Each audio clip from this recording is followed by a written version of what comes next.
Bonjour, je suis Claude Lefebvre, je suis second soliste de l'Orchestre de l'Opéra de Paris. Bonjour, je suis Frédéric Chatou, flûte solo de l'Orchestre de l'Opéra de Paris. Alors moi j'ai commencé la flûte à l'âge de 7 ans, donc je suis passé au travers du tamis, parce que normalement j'aurais dû commencer 1 an plus tard, mais bon, ça s'est fait comme ça.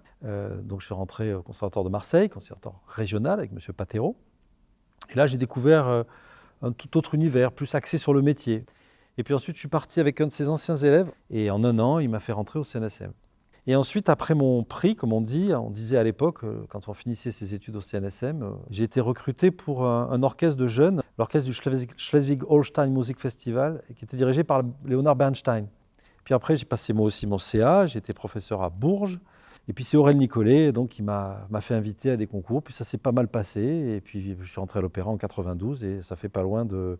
Alors moi, ça fait 28 ans que je suis là.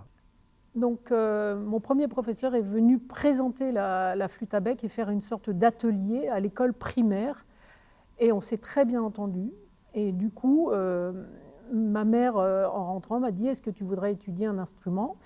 Et il y avait une flûte traversière à la maison. J'ai dit « Oui, j'aimerais continuer la flûte ». Je suis allée au conservatoire et c'était le même professeur qui enseignait la flûte. Donc, ça m'a tout de suite énormément plu. Je me suis vraiment passionnée tout de suite. Vers l'âge de 11 ans, je voulais faire de la flûte en professionnel. Ensuite, je suis rentrée au conservatoire de Saint-Maur, qui est un conservatoire qui préparait au conservatoire de Paris. Et puis, je suis rentrée au conservatoire de Paris à l'âge de 18 ans. Ensuite, après mon prix au conservatoire de Paris, j'ai passé mon diplôme pour être professeur, c'est-à-dire le CA. Ensuite, je suis rentrée à l'orchestre Padeloup et puis je suis rentrée à l'Opéra de Paris il y a 30 ans. Oui, donc dans l'orchestre, nous sommes pile au centre. On ne peut pas faire plus central que le pupitre de flûte. Donc vous avez flûte solo, hautbois solo à côté, et puis ensuite le pupitre des hautbois part vers cour, et le pupitre des flûtes part vers jardin. Il ne faut pas oublier que la flûte est un des instruments les plus anciens, qui se jouait avec des morceaux de bambou ou des morceaux d'os coupés, dans lesquels, un peu comme on peut faire aujourd'hui avec une bouteille, on souffle, on arrive en soufflant sur le biseau de la bouteille, de l'os ou du bambou, on arrive à produire une onde sonore qui devient un son de l'instrument. Aujourd'hui, les flûtes sont en métal, il y a eu une grande évolution, on est passé même par le bois d'ébène. Et puis au début c'était des simples tuyaux, puis on a rajouté des clés, et aujourd'hui on en arrive à ces instruments extrêmement perfectionnés et extrêmement chers. Les nôtres sont en or, avec toujours le principe du tube, et puis les trous sont bouchés par des clés. Donc c'est tout un système qu'on appelle le système Böhm, qui est extrêmement complexe, mais qui nous permet d'avoir une agilité bien plus grande, une fiabilité bien plus grande. C'est composé d'une embouchure dans laquelle on souffle comme dans une bouteille ou dans un capuchon de stylo.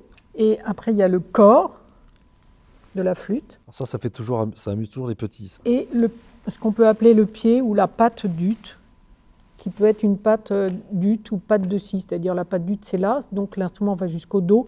Et nous, à l'orchestre, on a besoin de la patte de scie parce que souvent, dans les œuvres orchestrales, il y a une note grave qui est le si, dans les symphonies de Mahler, aussi dans des Strauss, il y a beaucoup de si. Donc la plupart des flûtistes d'orchestre ont une patte de si. Alors la préparation d'un solo, c'est toute une organisation personnelle. Alors oui, il y a tout un cheminement. Je sais que moi, je n'arrive pas à l'opéra le soir d'un grand solo comme s'il n'y avait pas de grand solo. Donc je me prépare dès le matin, en fait. Dès le matin, je commence déjà à y penser, je ne fais pas n'importe quoi, je ne me couche pas tard la veille. Et puis, au fur et à mesure que la journée s'écoule, qu'on se rapproche de l'heure fatidique de 19h30 ou 20h quand c'est en symphonique, eh bien, on repasse le solo dans sa tête. Je le joue par cœur.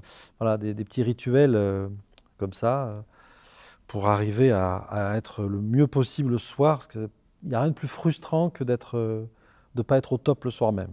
Les solos, on les connaît en fait, parce que quand on est au Conservatoire de Paris, on étudie ces solos, donc on a des cahiers d'orchestre, et donc tous les solos sont étudiés en amont avec son professeur, mais en fait on ne les expérimente pas dans l'orchestre.